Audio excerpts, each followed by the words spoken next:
Good evening, everybody. It's 9 o'clock. It's Friday night. It's time for the What's on Joe Mind TeamStream. I'm your host, Mike Irizarry. Joining me, of course, here in the top row, the only row. That's right. Former head of marketing for the G.I. Joe brand at Hasbro. It's the Hot Show, Mark Weber. Top billing, baby. Woo! We're festive, but Right. it's feeling a little less festive somehow. Yes. Unfortunately, I know we promised another traipse through Joe Colton's Winter Wonderland. At the 11th hour, she had a work emergency come up and unfortunately is not able to join us this evening. So our apologies there. If it was anything, like we were talking literally an hour ago, we found out. So we don't want to put a guest host through that kind of crucible as far as preparing. Right. So we're just going to go this alone. Because we've been prepping since like 5. Oh yeah. And all the rehearsals and dry runs and sure. We had dress rehearsal on Wednesday, and then we had the sketch rehearsal on Tuesday, and we had the writers in Tuesday night. It was like we could drop Letterman in here or Shatner or any of the luminaries. And I still don't think they could pull it off, right? I don't think Steve Martin could pull it off with a 1 hour prep. So I think this is a wise choice, right?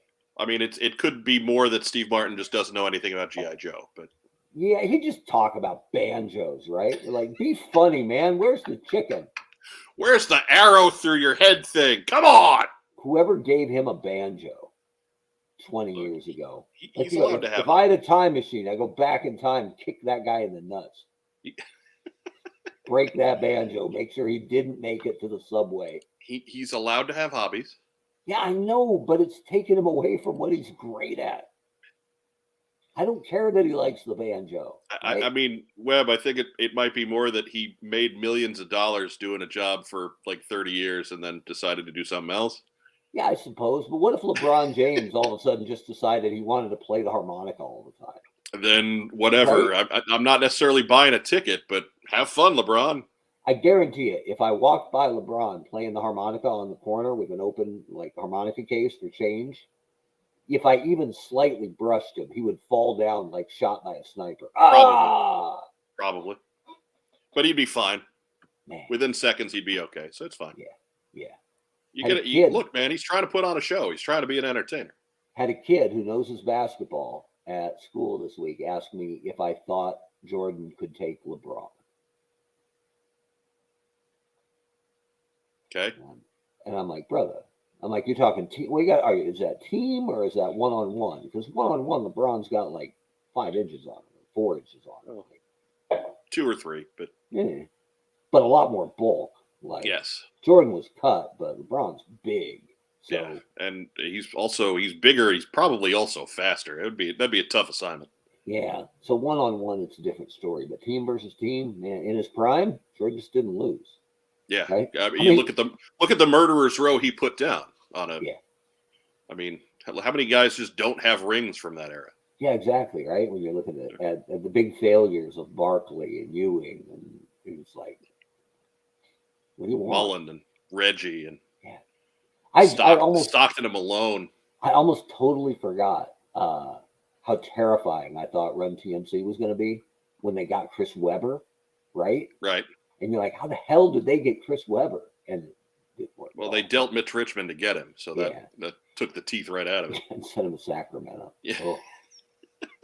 Like they didn't actually send him that far, but really it was a lot. Yeah, it was a mile. Yeah. Anyway, a million miles away. But it was basketball. I know. We took a little bit of a left turn for us. Yeah. And guess what? We got nobody but us to bring us back, right? Because right now, the rudder of the show would be guiding us home or looking at her phone until we notice. So, right. And we'd be more noticing that she was completely checked out than we do. That's a good sign for us to change the topic and get back in. But because we checked her out, truly, when we were like, I don't know, that Rick Cerrone underrated. Joe? Anyways, if you're with us on YouTube tonight, thank you for watching Spider-Man yesterday. And be sure to like the video, subscribe to our channel. That's the best Christmas gift you can give us. is a subscription. Be sure to leave a comment down below. Do whatever you can to get us circulating through YouTube's algorithms. If you joined us on Facebook tonight, as 6 of you have already done, go ahead and leave us some kind of an emoticon. Give us a thumbs up, give us a heart, give us a little huggy guy. We love little huggy guy. We got a laughing guy already. I dig that. So whatever you can do there, just to let Facebook know that you're watching, we really appreciate it. There too, follow us on Facebook. You can also check out our other social media, all linked up down below. Join the fun. Yeah. And 7 days. If you're 7 days a week, except for the days we're not around. Yeah. If you're hate watching us, that's cool. Whatever. Give us a little hate emoji. That's fine. At least you're honest. It's a little angry guy. I'm fine. Whatever. Maybe angry guy is angry because nobody's plugging him like huggy guy. Could be. He needs a name. He needs, right? Yeah, frustrated guy. little angry guy. Little angry guy. So hey, you're getting happy birthday calls out in the chat today. It's about time. It's not quite birthday o'clock. It's actually the 24th. And here I'll do my 30-second complaint. Ready? We'll contain it. So I have one older brother, 3 years and 1 day older than me. So figure that out. 23rd for him, 24th for me, and then Christmas. And so my family would say, well, we can open your presents on your birthday, but you got to wait a day, right? Now, if you thought you were getting, I don't know, the Mobat or the Snowcat or whatever for your birthday, did you really want to wait an extra day? Because you knew there was a tank under that tree somewhere. Not under the tree, but on the table next to it, right? So no, I would always say no. A lackluster birthday table. Yeah, like here you go. You know, wrapped in Christmas paper anyway half the time. And so no 7-year-old is going to say I'll wait for the Wolverine or for the whatever. So I always gave in. So, no, we can open them on Mike's birthday. So we do it up on Mike's birthday. And then the next day, we'd spend the day cleaning the house from the party the night before. And then we weren't a terribly religious family, but we never missed Christmas Eve service. So then the birthday would get chopped, a third of it would get chopped off because now we got to dress up and go to church. Right. And so I was growing up in a small town. I was like, man, let me tell you, when I have a car, my birthday is going to be great because I'm going to do whatever I want, because I'll be 16 with a badass car. So, yeah, but in the middle of Oregon on December 24th, you got kind of limited options of where you can go, right? Mm-hmm. So I'm like at the video store and the 7-Eleven, getting any size Slurpee I want. But it wasn't quite the chain being broken that I expected it to be. And the jumbo hot dog. Yeah. So I kind of got used to my birthday being somewhat lackluster. And then when I started dating my girlfriend at Arizona State, turned into a fiance, turned into my wife, beloved Michelle, we started talking about Christmas traditions. And she said, oh, it's great in my family. We go to the Christmas Eve service, but the early one. Then we come back to the house and we open all the Christmas presents. And I'm like, on the 24th? All of them? Well, not the Santa presents. The Santa doesn't come on the 24th, obviously. We open all the presents, and then the next morning, the big ones have arrived from Santa. That's what's for Christmas morning. Then we go back to church. And I'm like, I think I'm downgrading my holiday, actually. Didn't think it was possible. But, yeah. So the 24th is rough, although one of my daughter's friends has the 25th. Mm. And I think that's a little bit more of a punch in the face, right? Yeah, it's a tough one. Yeah. Happy birthday to our Lord and Savior, Jesus Christ, and also Gianna. Yeah. I mean, that's not even second billing, right? Yeah. Gianna's great, but Jesus. So there you go. There's my, minute and 30 seconds. I mean, I get a little bit of that because my birthday's right around Mother's Day. Yeah. So it kind of gets swallowed up somewhat in there. And yeah, I'm not feeling it. Yeah. It's not quite the same thing. Although people always do get Mother's Day off. Look, the once every 7 years when my birthday is on a Sunday, okay, that's a wash. That's out. I'll give you that one. But on top of that, growing up Catholic, all those growing up Catholic holidays always fall in May. Okay. So I lost those too when I was a kid. All right, I'll give you that. So I can't say I'm living on the same street, man, but No, I feel it a little bit. 24th is rotten. I think 31st is probably bad of December, but at least you can say there's always a party. Right. The first has got to be awful of January because everybody's hungover or tired or sleeping in, or at least don't have to go to work or school.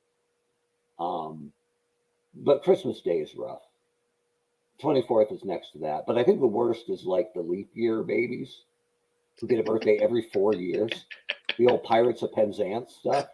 I mean, I had a boss whose birthday was New Year's Day, and he loved it. Huh. But he was the type that he was. I mean, nice guy. Don't get me wrong, but he wanted to just be at home, Mm-hmm. and so that was a nice quiet day for him on his birthday, and it was the best gift he could have gotten. One of my best friends in high school, Slammin' Watusi, Tim Gates.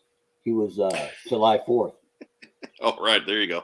And anytime Tim and I don't talk a whole lot because he doesn't like people. But July 4th, man, whenever the fireworks go off, I'm like, that's for you, Tim. And for George Steinbrenner. A Yankee Doodle dandy, born on the 4th of July. Very true. Very true. So what are we here for anyway? I forget. I don't know. Is this a G.I. Joe show still? And to quote Mel Brooks, where the white women at? She bailed. She had to work. Fine. Save the world. We'll keep it warm. Anyways, we do have one entry on the community calendar, of course. We've touched on it the last couple of weeks. They're getting lots of free pub out of us because we found them early. G.I. Joe Winterfest 2 on January 15th. That's going to be in Louisville, Kentucky at the Hilton Garden Inn, Louisville Airport. You can check out the details at www.kygijoe.com/winterfest. I know our good friends at Roma Collectibles will be set up at that show. Lots of the Ohio folks will be there. And as you know, Ohio is seemingly just this magic world for finding vintage toys because all the Kenner folks that are scattered in that area. So, yeah, if you're anywhere around Louisville, go ahead and get yourself out to Winterfest. It's going to be a great show, great dealer room. I wish I could make it. I mean, you could. You just don't want to. Man, if I could get out there, do a little shopping, have lunch with Jim Cornette, be a great trip. But I got to be honest with you, the website KYGI Joe sounds dirty, but it does. It does. I tried to just kind of breeze right past it and move on. I caught it. Yeah, it's you don't want to hit the .net on that one, is what I'm guessing. Right, dude. You got to make sure you stick to the .com. Dude, the WhiteHouse.gov, right? Yeah, that's where you want to go because I've made that mistake. And the worst, and this is a big disclaimer here. When I was working at McFarlane Toys on the sports picks lines, probably my weakest area was vintage hockey, and that was the first Legends line we did. And they gave me a bunch of guys to research pictures of, including Montreal Canadiens great Von Cornway, which is, I'm going to type it, I'm going to spell it so you can make the same mistake I did. YVAN, and then last name COURNOYER. Like, I have no idea how to pronounce Von Cornway. But if you type it into Google and hit search, be warned that the only other Von Cornway in the world is a nude male model. There you go. So I typed that in and hit search and went, ah! It was like they were throwing darts at me.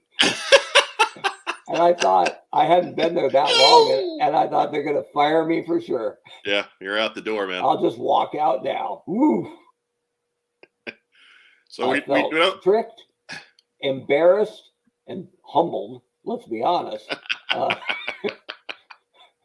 And that wasn't no hockey stick. So if you know of a G.I. Joe-based toy show, by all means, let us know. We were looking to make the community calendar more of a thing this year. We want to make sure that you're getting out and getting to all the local shows or the regional shows in your area. But just give us a heads up.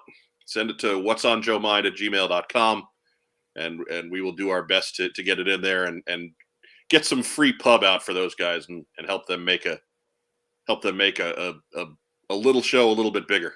Yeah, there ain't nothing better than being at a show. A good show with a good dealer room. Like Joe Fest last year, like the last thing I did was just sifting through a couple of boxes of, like $3 loose Joes, right? And they were all, somewhat dinged or whatever. That's why they're $3 Joes. But I was just looking for good pants, right? For future Lazy Bastard customs. I was just looking for good legs, basically. Trying to find some khakis and something that looked military, less orange and purple. So, I mean,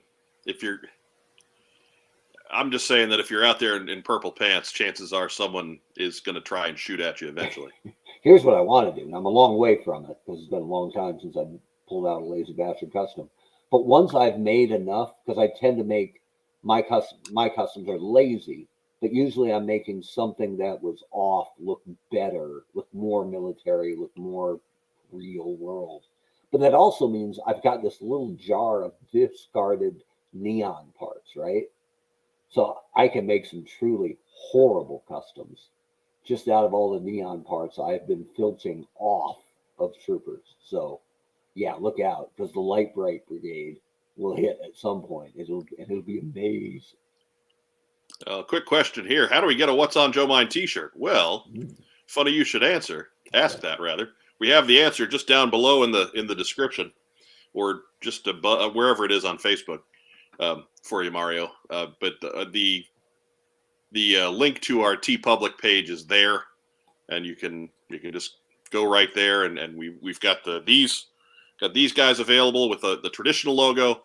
We also have the 10th anniversary logo that you see up in the top right corner. We've got that on shirts.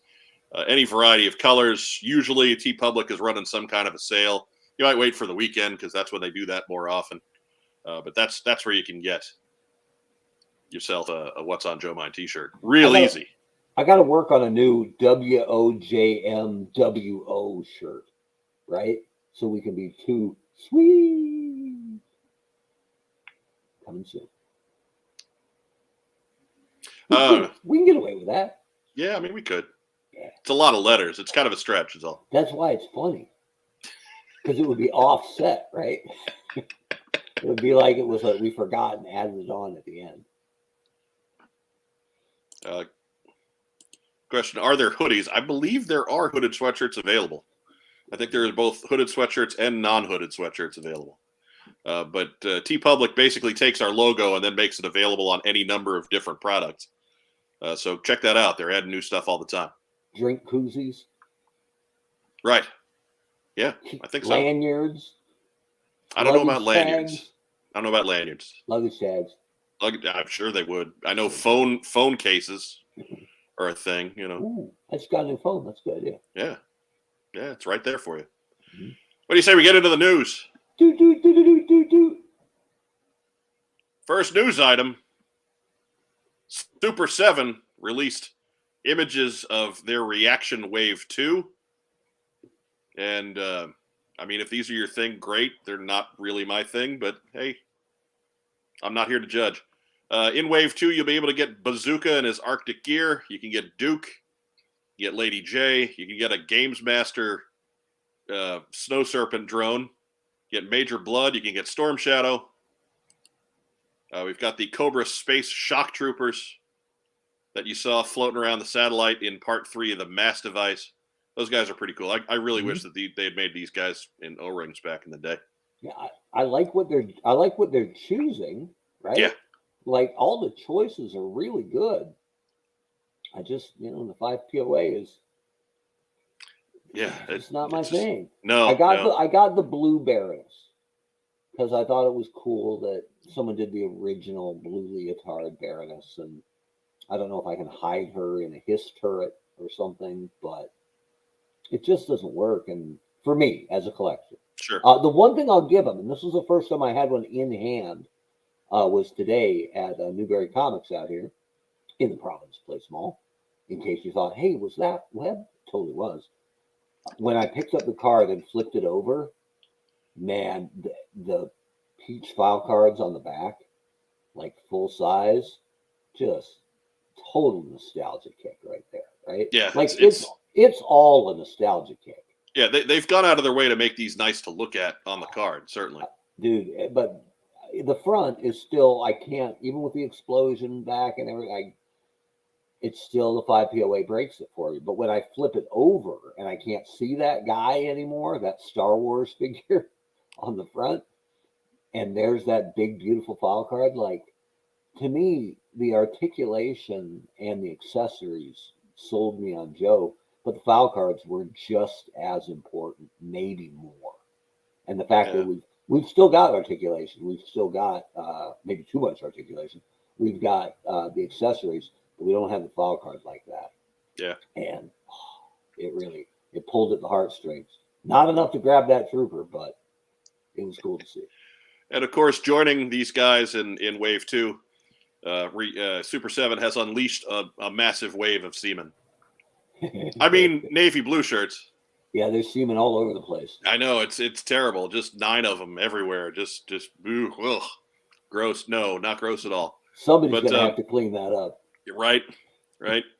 But the nameless, faceless sailors that you see in a few episodes here and there of the old show, in various skin tones and molded on web gears and all that other good stuff. It's a good idea because you could see members of the Admirals Club, right? Scooping up a bunch of these to put on their flag. Oh, I mean, it's a great idea. It's just these look so different than the O-ring guys that yeah. It would take me out of it. Like if you're going to go through the trouble of building a display, I don't know. Here's the question for me is, I know that this is what reaction figures have been, but most of what they've done are guys that weren't done at this scale in their original toy, or guys that never had toys like this, like Back to the Future, right? Beloved brands that never had 3 3/4 figures. I wonder if they could have done fully articulated Joes, or if that was completely off the table in whatever their licensing agreement is from Hasbro. Because they are staying, obviously it has to be Sunbow based, right? That's part of their deal, which is not a bad idea at all, right? Because Hasbro doesn't swim in those waters really. And sometimes there are characters or looks, like that Major Blood looks nothing like the Blood figure, right? Color wise. Right. So it gives them a unique pool to swim in that Hasbro usually doesn't. So I like it, but if I'd had any kind of voice at this table, I would have warned about the 5 POA, because Joe actually went there with their vehicle drivers a few years ago based on the second movie, right? Retaliation. And the fan base revolted, and rightly so. And our live chat is erupting in that Quinn was not Sunbow. Yeah, we know, but he's also a pretty forgotten corner of the lore at this point, or an unused portion of the lore at this point. So I'm sure that they let that go in there. That's a good point, though. Like, did they have to get a special exception for Quinn? And that could be important moving forward if they aren't truly limited to just Sunbow. There's a couple places they could go, right? I'm sure it's not legally limited to Sunbow, but I'm sure that those likenesses just give them an easy out that they don't have to work real hard to clear. Yeah, it could be. But if it doesn't have to be just Sunbow, but off the beaten path, there's some guys to make. Dr. Venom, right? Scarface. Sure. There's some, and you know, people. I've never agreed with it, but there is a section of the fan base who's always beating the drum for like Bongo the Balloon Bear and Honda Lou. Oh, when are we going to get a Honda Lou figure? Like, I think it's ridiculous, but it doesn't go away either. No. So, and I could see them doing it, right? No, I keep expecting Super 7 to start putting out like Panache Place style Joe vehicles that all look all puffy and barely fit their figures. Yeah. Anyways. Yeah. I'm not a huge fan of the aesthetic on these. I dig it. It's a great idea, and I wouldn't mind it being 5 points of articulation if they looked a little less soft. Yeah. You And know, I don't like know. if they made a decently cut 5-point of articulation figure, I'd probably be more interested in these. But like the ones from Retaliation were, right? Like there was a Cobra Commander that came with a Hiss tank, right? Sure. That was pretty damn good, Oh, it was a great mold. right? Just I remember looking at it and going, why'd you do that, right? I mean, they also they over detailed it so that you couldn't quite really tell who those guys were without a program, and then they under painted on them, so they looked really plain. Yeah. So they had their benefits, sure, but at the same time they had a different set of detractions. Yeah, and as I recall, the vehicles weren't incredibly expensive. And my argument after the fact was Joe fans would have rather bought the vehicles at the same price without a driver, right, than see what's the hallmark of the Real American Hero brand taken away as though it didn't matter. Like, oof, trouble. Yeah. But I know some of the guys at Super 7 who are on the Joe line, and they're really talented. Yeah. So I'm sure this directive is being handed to them as a requirement of the line. So I agree with you. There is, and yeah, I get it that they're kind of cartoony because they are based on a cartoon, but it is just another step away from the Joe figures that we all fell in love with. Yeah. I mean, I guess my hope was that they would be something that was a bit more directly adjacent, and they're not. They're just something completely different. No. They are true to what their reaction figures have been. So I get it. I'm not ripping Super 7. No, it is what it is, and I'm just not the audience. Yeah, they're making these figures for reaction fans, not necessarily G.I. Joe fans. Yeah, and it's how I felt about Sigma 6 when it first rolled out, right? I was like, wish it was 3 3/4. I'm not gonna wish ill on it, like some sections of all fandoms do, right? It's not for me. I hope it sucks, so they'll bring back the thing I like. But I also could look at it and go, yeah, I don't need that.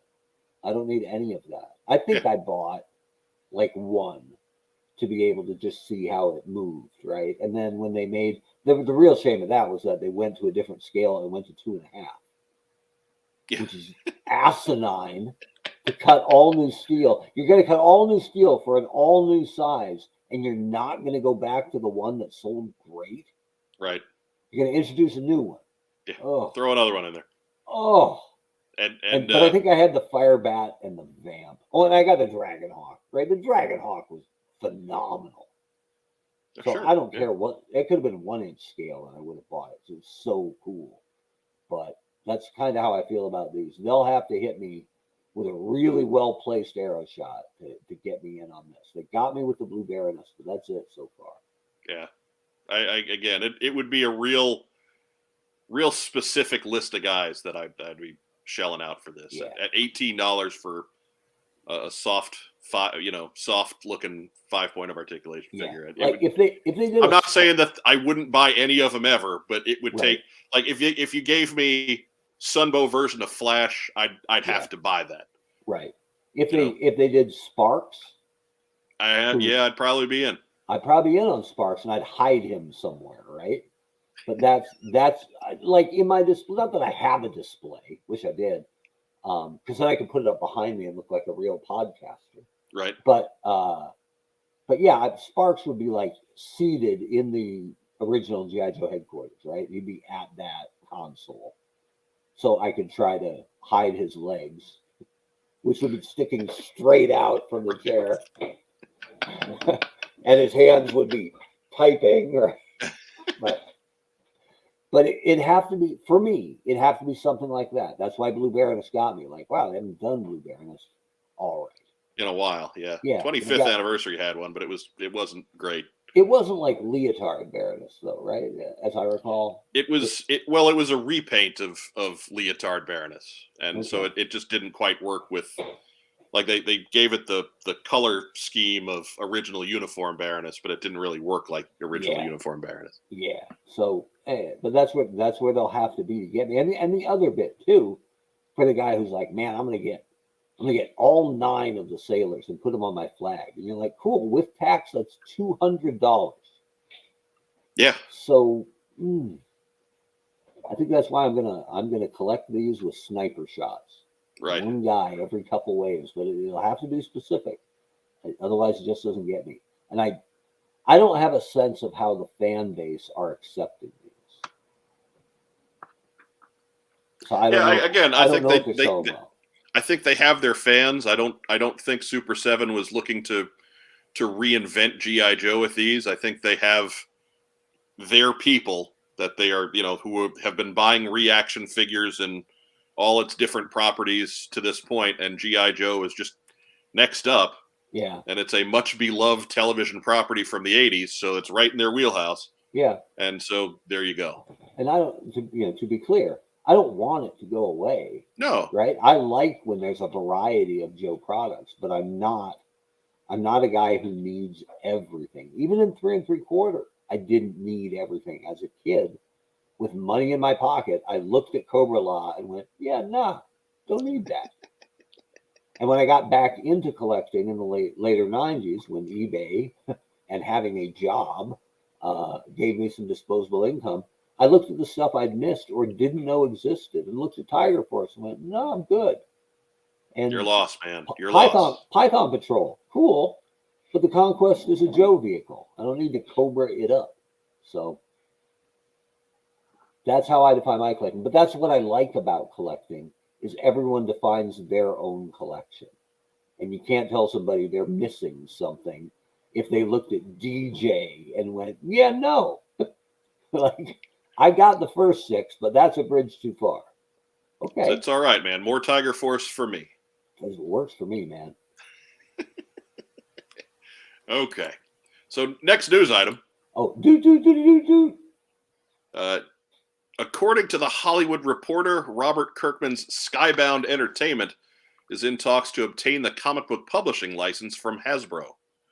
According to the reporter's article, published December 10th, as we were on the air, quote, Kirkman, who is known to be a major fan of the toy brands, G.I. Joe and Transformers, and is said to have personally gotten involved in chasing the rights, is not expected to write any of the new comics. Additionally, if a deal does go through, new books would not be expected to hit shelves until 2023. Skybound has not commented publicly on the matter. G.I. Joe comic publishing rights are currently held by IDW Publishing and have been since 2008. So that's a new little wrinkle. Mm-hmm. And what are your thoughts there, Mark? I liked, generally speaking, I like what IDW has done with the license, but it should be, in my mind, it should be a popular enough genre or slice of the genre that different comic book companies are after it. So, yeah, if somebody else wants to outbid IDW for it, then they must not want it that much. Or if they're tired of, if they think IDW is played out and they want something new and fresh, I'm sure a new company will go at it, with both barrels, so to speak. So I worked, when I was there, I worked with IDW and I really enjoyed working with them on the Joe comics and the Transformer comics. That being said, my main contact there was John Barber, who left for a while, then came back, and then became editor-in-chief, and is now leaving IDW. He's announced that publicly. Yeah, so, I believe today was his last day. Yeah, so great guy. Loved working with him. And I don't know if any of that is tied. Maybe he really enjoyed the Hasbro properties and knows they're leaving. He wrote a Transformers book for a long, long time. So I don't think it's a bad thing. The one thing I'm hopeful for is that wherever it goes, that Larry still gets to keep writing the now really long-running Real American Hero book. That one's important on some level. Yeah, I mean, so long as he wants to. Yeah. If Larry doesn't want to, I mean, Larry would write his own exit, I'm sure. But I hope it's it's a bow on an issue 300 or something like that. Mm-hmm. If that's what Larry wants. Sure. So, but I don't think it'd be a bad thing. And Kirkman, like, if you didn't like early Invincible and Walking Dead, I don't know what to tell you. Like his stuff was fantastic. Now I haven't read either of those books in a long time, but the fact that they both have crossed over, Walking Dead in a huge way, and Invincible in a medium way, that can only speak well for a possible collaboration. So, and one thing I like about Kirkman, I'm not so sure in Invincible, but in Walking Dead, he broke the comic book almost rule that you can bring people back anytime, right? Right. Like he's the first book in a long time where dead was dead. And in a book where that's literally written about people coming back from the dead, Right. Walking Dead was not only is dead gone, but he would knock off major characters out of nowhere. And it gave it that gravitas, knowing that they were always in danger, that your favorite was never safe, and that if whomever got chomped, forget it. They're done. And that gave the early bits, at least the early seasons of Walking Dead, the show, and the early issues of the comic, made them just can't miss TV for a while and can't miss comics. Really, Invincible was that way too, and it played in the world of superheroes. So, reincarnations happened, but they were always at a price, right? Nobody ever came back the same. Yeah. Or like there was usually something either corrupt or misguided involved with bringing somebody back from the dead. Yeah. So yeah, like death just always had a consequence, even in that book. Yeah. And I didn't read it long enough to see that. But yeah, Kirkman seems to understand the value of that, right? That I think most comic books are just like, how long has he been dead? 2 years yet? Give me 2 years and I can bring him back. People forgot about him, right? We'll just bring in a different reality version of him, right? Like, so tired of that. Right. I can't imagine playing in the world's biggest sandbox, comic books, with the carte blanche as long as it's cool to create anything. And the best you can come up with is Batman from Earth 4, or the Batman who laughs, or this version of Spider-Man, or Spider Torch, or Spider Thing, or the Invisible Spider. And we can have a Fantastic Four made out of all Spider-Man. It'll be amazing. Look, Into the Spider-Verse was great, but there was at least a point to that. It was beautiful. I dug it, but I'm talking the comic. Oh, I didn't read the comic. Yeah, no, it's worth a read, but that's kind of the whole point. Is that these universes are all great and all, but they all belong in their own lane. Yeah, and bad things happen when somebody comes to take them out. It just leaves me cold, and as much as I like and soldier number one in the diversity in heroes movement, it still drives me nuts when they're like, it's a brand new female hero. Dig it, it's Ironheart. It's Iron Man, but it's a girl. And she's a different ethnicity. Or dig it, here we go, a strike for diversity, female Thor. And you're like, okay, but it's still a half step. It's here's diversity cloaked in something we know you already like, right? Right. No, diversity. How about when they introduce Storm to the X-Men, who's awesome, right? That's what I want. Diversity, yes, but let's not cloak it. Let's not half step it and go. Yeah, let's create some new characters and then give them some A-list creators to back them and give them a sustained marketing push and really put them out there as major characters. Yes. Then we've got diversity. Otherwise, we've just kind of got other people wearing the same costume. That's it. Give me a character with diversity who's a hero who fights Doctor Doom or Magneto, right? And I'm like, damn, right? World Breaker knows what's going on. I want to see more of that guy or gal, right? But don't just give me, it's like Cyclops, but it's a girl from Norwegia and her Norwegia. I made up a country, and she's from Iceland, and her ice beams are purple. Like, Norwegia. It's a bit of a tangent, but yeah, I don't want to see Norwegian Cyclops. It doesn't do me any good. I don't want to see Professor W. Like, no, Professor W. right? Show me Cataclysm, right? The new, it could be a villain if you want. Sounds like a villain, I'm about to right? say. Show me Cataclysm and where she came from and why she just kicked the hell out of the New Mutants. Like, yes, I'm in. But yeah, anyway. Soapbox done. Well, I complained about diversity in comics. I got to rail about my birthday. 5 points of articulation. Brutal You're, chest cuts coming. you're, And then you're I'm grouchy probably for a done, Christmas right? episode. Then Grouchy I'm for a probably Christmas episode. I'm probably done at that point. Oh, I can Target. Save some for the next hour. All right, fine. I gotta pace myself. Slow down, big fella. Slow down. Bring it Because back. if I run out of material and eject, it's pretty much what's on your mind. Yeah.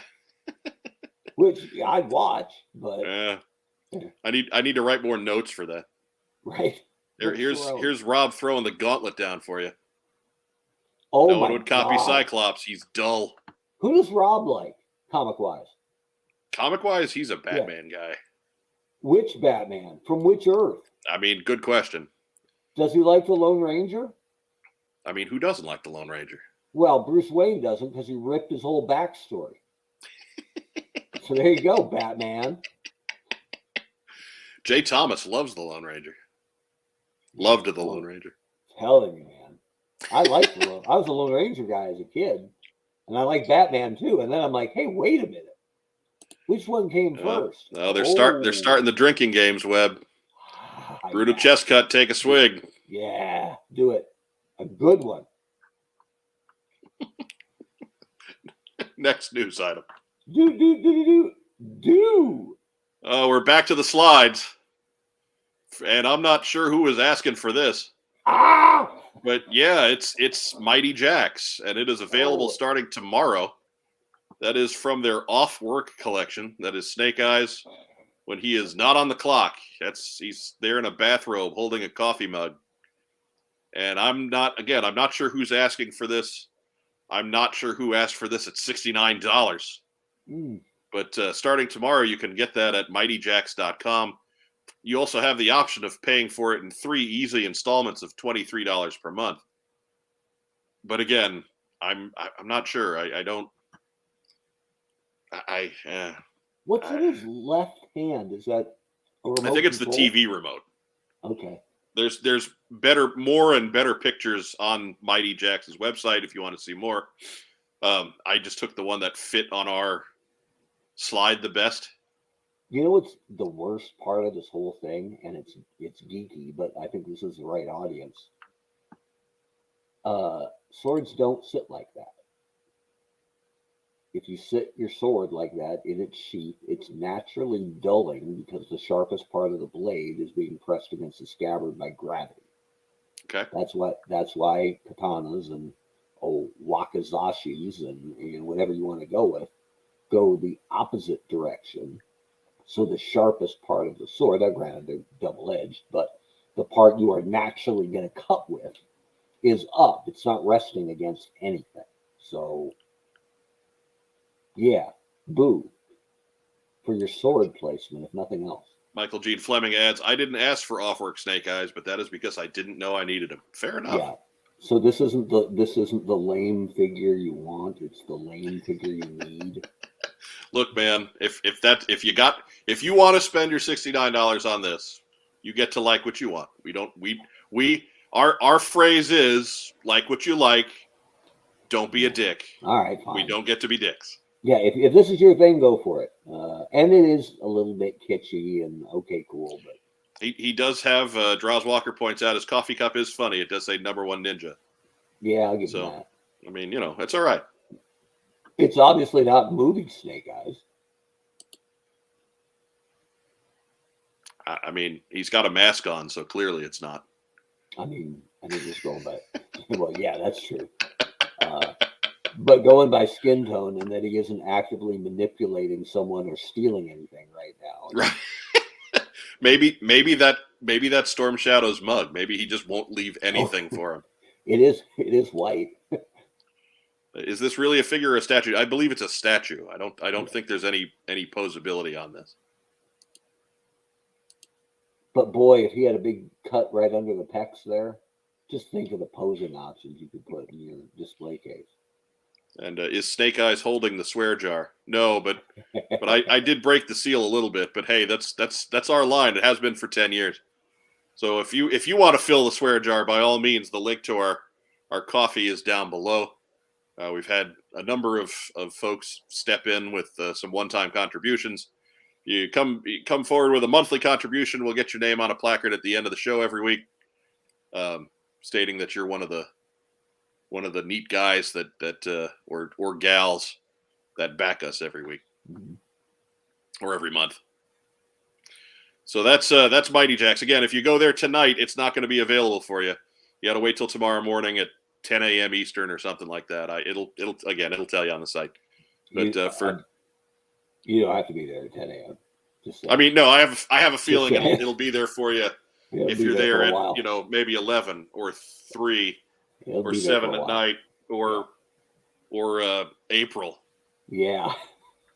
But okay, yeah, like you said, if it's your thing, cool. Obviously, there's some thought that went into this. But man, I'd have to be really independently wealthy to work down my list enough to get to this guy. Yeah, I'd have 9 different ethnicity reaction sailors before I'd have this guy. You could throw your cash at a whole lot of seamen. Hey now, I'd have plenty of Cobra Law going on over here. I'm going to take the advantage to use that line every time I can, just so you're ready. Okay, every time. I wonder how those seamen come packed. Well, hey. And on that note, you can find those seamen at KYGI Joke. That's the news. Yeah, and you know what? Dancing Guy has never been more appropriate. Right. I'm so glad we're done with the news this week. Yeah, it was little slim pickings coming into the holidays here. Maybe I've got a work emergency too. I guess I should have read the show prep. Right. So let's take a second here. We're going to step out to get a word from our sponsors, and we'll be right back. G.I. Joe, Star Wars, Transformers, Marvel, DC, and more.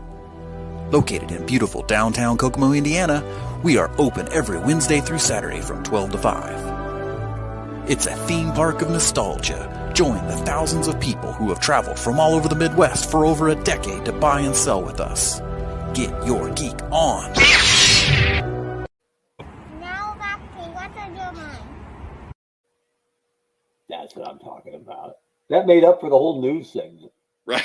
It sure did. You know what? I don't want to overdo that. So let's save that for weeks when the news is subpar.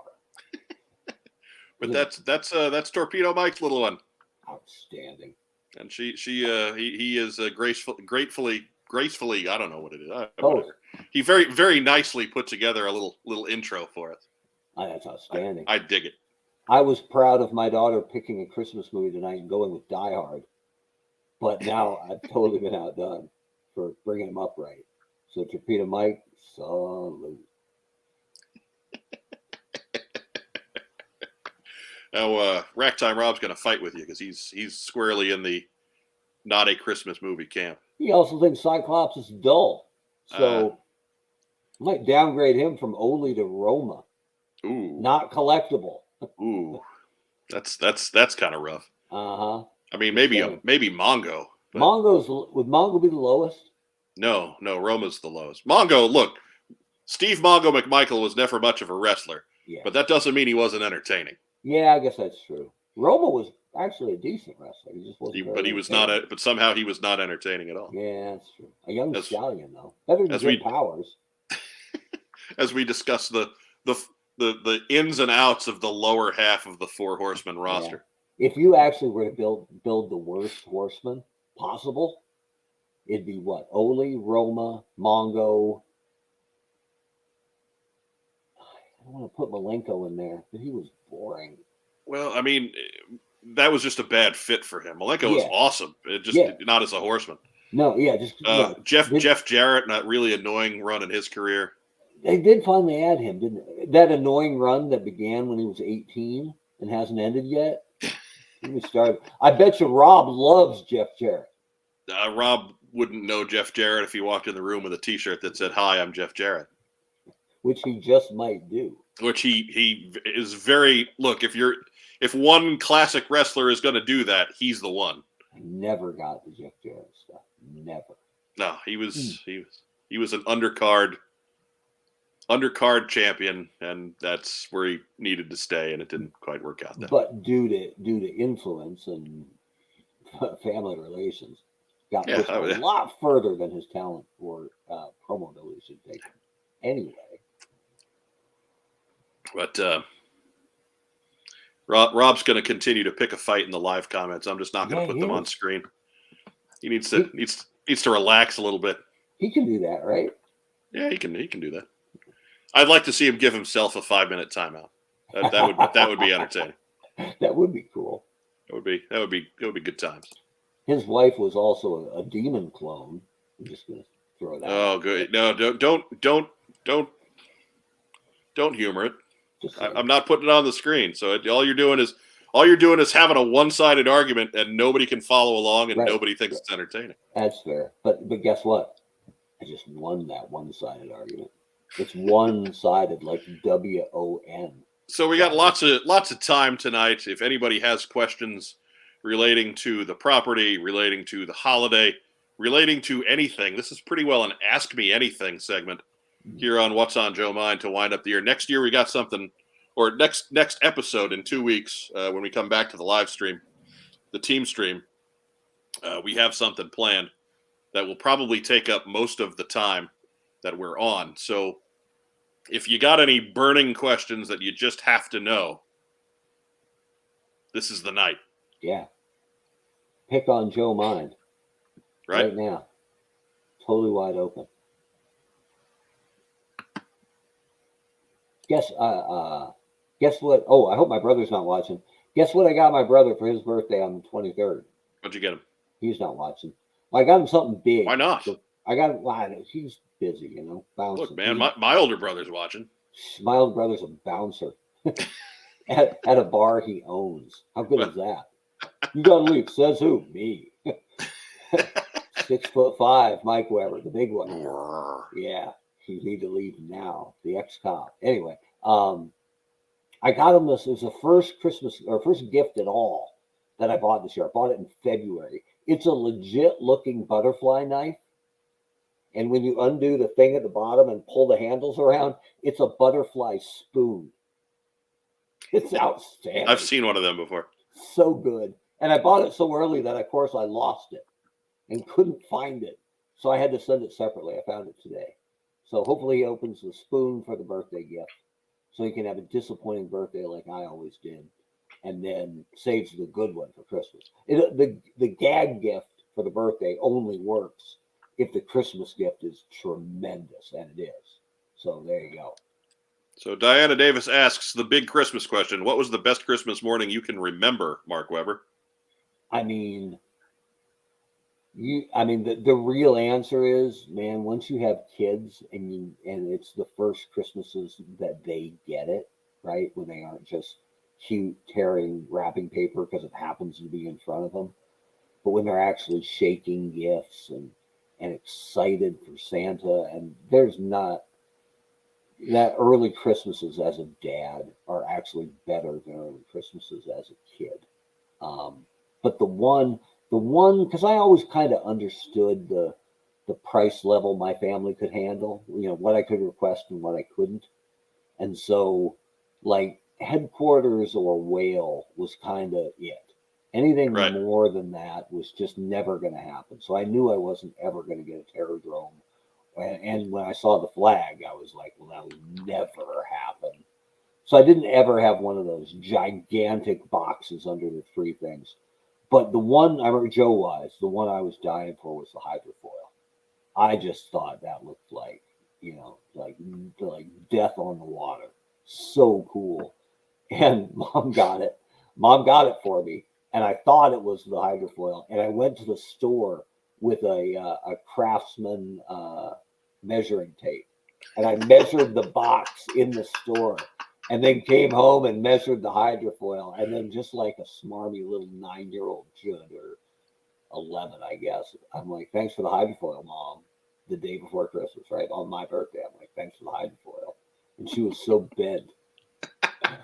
Because I was so smug about it. I'm lucky she didn't swap it out the night before, right, for socks or underoos or something. But I was hyped for that hydrofoil, and I waited. You wait all year to get it because that's the only time it's going to happen is Christmas. Right. So that was a good Christmas for me. Yeah, for me, the year that my eyes fell out of my head was the first one we spent in Indiana. Okay. That was just we moved because my dad got a big promotion, and that was like the one Christmas where just everything on the list showed up. Gotcha. Well, how old were you when you moved to Indiana?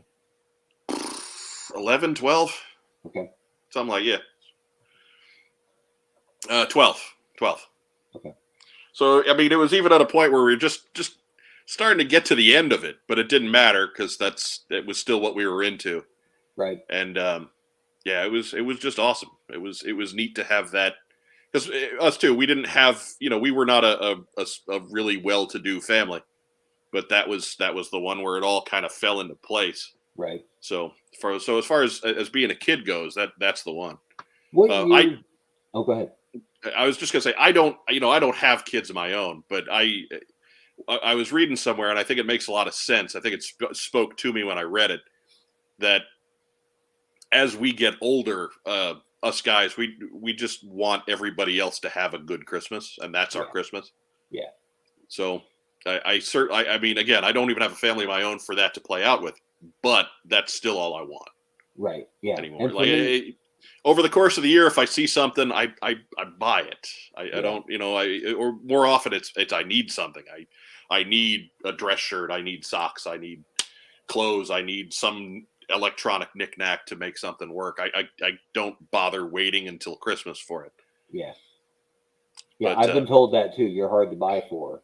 You tend to, not that I buy everything I could possibly want, but if I really want something, I either go get it or I save for it and get it as soon as I can. Right. So, right.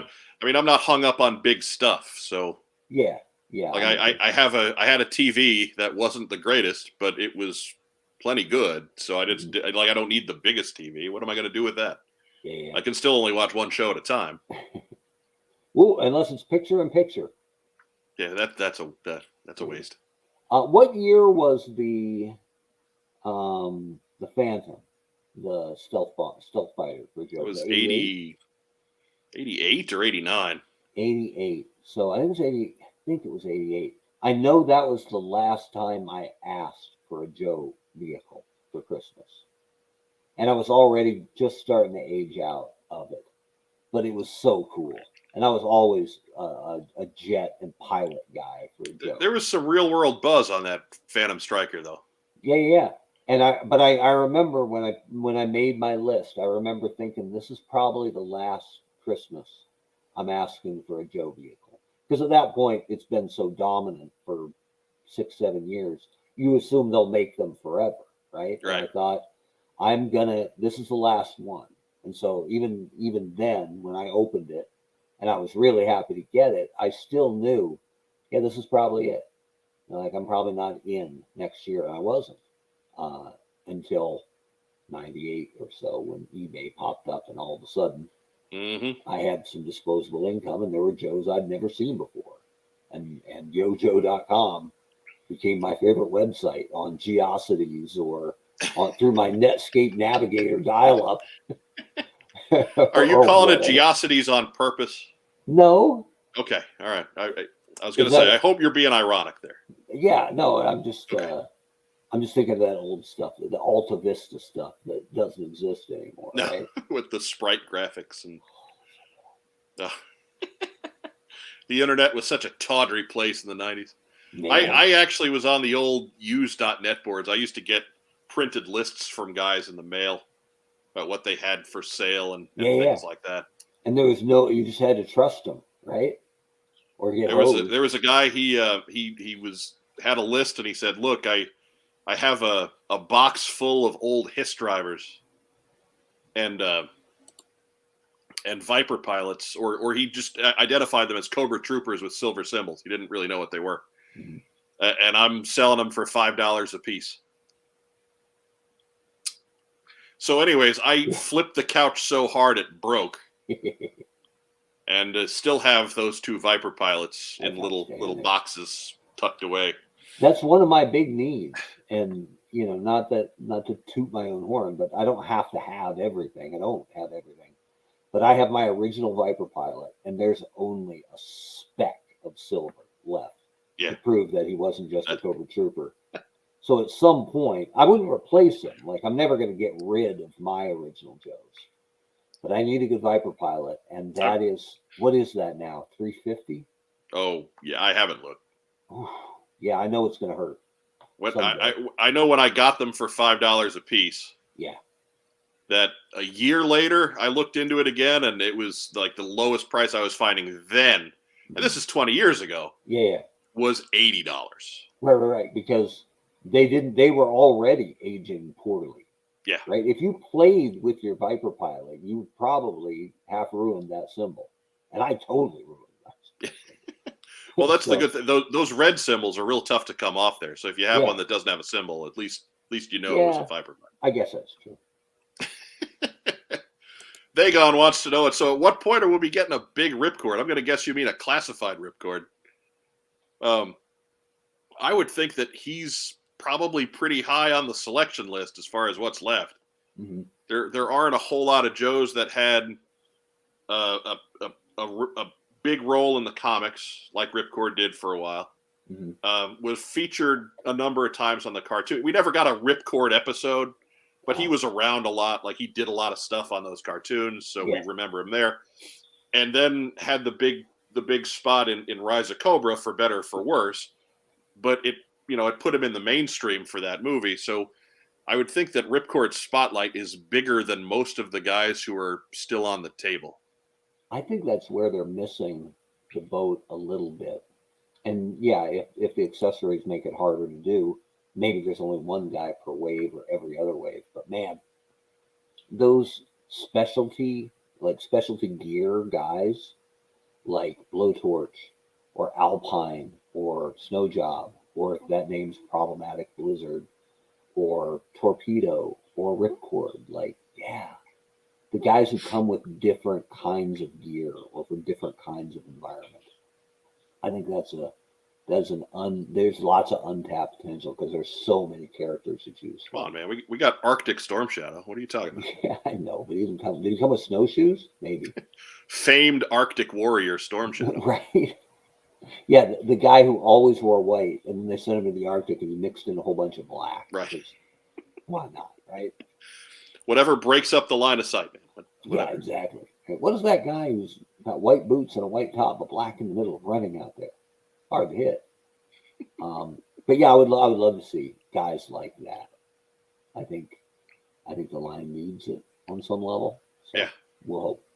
I wonder if they're staying away from Ripcord a little bit because of not that there's controversy, I guess there was at the time, but there are some people who know Ripcord as a Wayans, right? And not a redhead. So most Joes don't have that problem, but Ripcord does on some level. I mean, I don't know how big a problem it is, but there aren't a lot of Joes who have that problem. No, and I don't see how that affects Ripcord's character one way or the other. Like, it just doesn't matter. And I hate, I know I'm going to offend somebody with that, but what does it matter? Well, and who knows if they even still have rights to Wayans. Was it Marlin? Yeah, it was Marlin. But again, you're not necessarily, if you're making a classified version of Ripcord, you're not, even if you make him an African American, you're not necessarily going to make him look like Marlon Wayans. Yeah, that's true. They did have him in Renegades, and he didn't look anything like Marlon Wayans. Yeah. So I didn't actually, as a kid, I didn't like the Ripcord figure very much. Without the gear, he's super like glossy and not, doesn't have much detail on the sculpt. Like he looked like he was wearing a onesie to me without the gear. With the gear, he works. The gear is great, yeah. Yeah, he's great with the gear. But without the gear, he stands out like, ugh, like someone didn't quite get invited to the party. Yeah, he's a little bland. Yeah, even though I like the red hair. But staying on the Christmas theme, do you have any Christmas traditions in relation to the Joes you were getting? I always called my best friend so we could compare what we got before building my Joes. No, because the guy I played G.I. Joe with the most was in the same house, so we didn't get to plan like that. Like it just we knew it was there. It was that news lasted all of 10 minutes, whether you wanted it to or not. So did you guys plan what you were going to ask for though? Not really. Okay. Like we had our favorites, but we kind of had that tacit understanding that the really big stuff we were probably going to get in on together. Right. Because that's one gift that they could buy for the two of us and check the boxes and, again, make it work. We were fortunate in that we were that close in age. But no, like we had our own carded figures and things like that. Like, because again, Rob had a paper route. I helped with that sometimes. So we had spending money in good amounts for kids. Mm-hmm. Paper route was good money. Good money. Paper route money doesn't sound like much, but when a Joe is $2.50. Yeah. It's whatever. You're getting one every month. It's the only real steady paying job that a young kid can have. Yeah. Right. So yeah, paper routes were big. So and so it was we doubled up a lot on loose figures, but vehicles sometimes did not get doubled. Smaller vehicles did. Like I remember we both had a Vamp. Both had some of the smaller stuff, but like I was the one that had a hydrofoil. I was the one that got a Rattler. I got an APC. Rob got most of the air stuff, the Sky Striker, the Dragonfly, Mobat, things like that. So the air Mobat. Yeah, with the foldable wings. It used to. It literally was the Mobat. Used to just set up a bunch of books and then just run it right up and jump it. No, anyways, didn't do any of that. Wasn't that in the commercial? Sure. For the drivable Mobat, they had it tipping over encyclopedias or something. Yeah. Oh, yeah. It was just mauling the living room, and that commercial. When I was collecting Joe, a friend of mine down the block, Eric McGlasson, was collecting Joe too. And when the second series came out, we looked because second best. I can't remember if looking at the back of the card back was more exciting than the first fold out catalog of the year. There's nothing like it. I mean, no. Yeah, when they announce something new now, it's still a touch on that same feeling. But that back then, you would just find it in the wild, right? Like you'd been looking for weeks, and then all of a sudden, I remember one year, bam, Footloose was on the peg, right? The first new Joe in 5 months, right? Right. And I was never a big Footloose fan because of the diaper, but grabbed him, flipped him over, was so happy to see him because now I got to see all the guys on the back. Right. And same thing with the catalog. And when Eric and I both opened up year two's catalog, we went, I can't get all that. Even if I asked for it all, everything for my birthday and all for Christmas, I won't get everything. And that's when he and I pooled our collection. And so we would decide who was going to ask for what for the big stuff for birthdays and Christmases. And then when we would get a new one, we'd let the other guy know. And we collected Transformers the same way. And then we would just trade the collections back and forth every couple of weeks.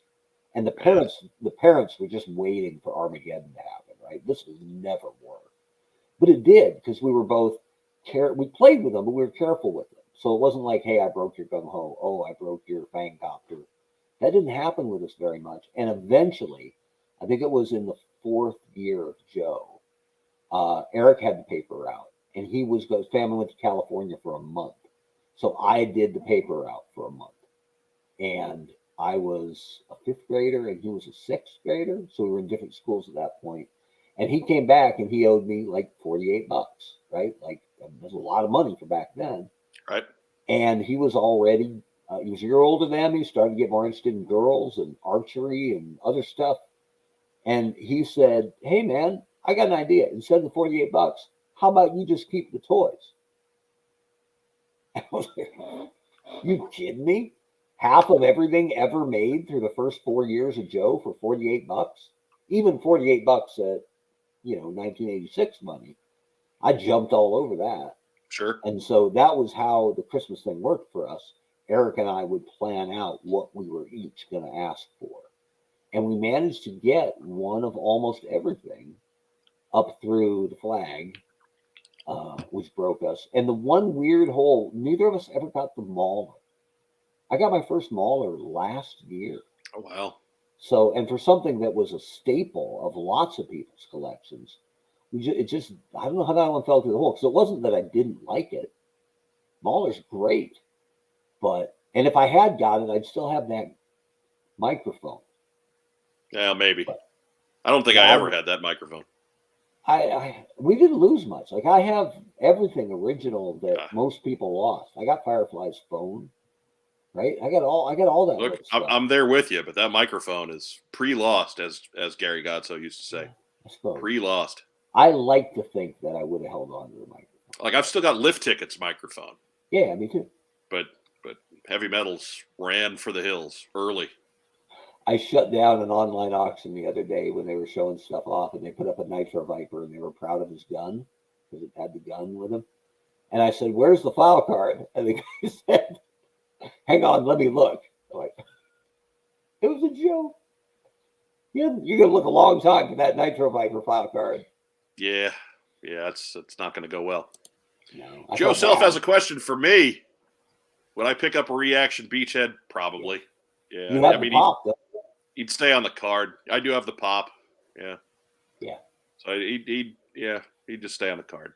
I don't think I have that guy other than Interrogator, who no one ever makes. Would you pick up Reaction Interrogator? Yeah. Yeah. And maybe Steeler. I always liked Steeler. Look, at least Reaction Steeler would probably be something different. Yeah. They probably go with Sunbow Steeler, and he with the blonde hair. That would get me. Yeah, he looks different. There's at least a reason. Dude, right? I could get a version 1 Steeler, maybe straight arm, cheap with the gold rubbed off. And then I could take that Steeler and I could cut the head off. I could file it down with an X-Acto knife like I did with my Ninja Force Scarlet. It's not going to work well. It looks so good.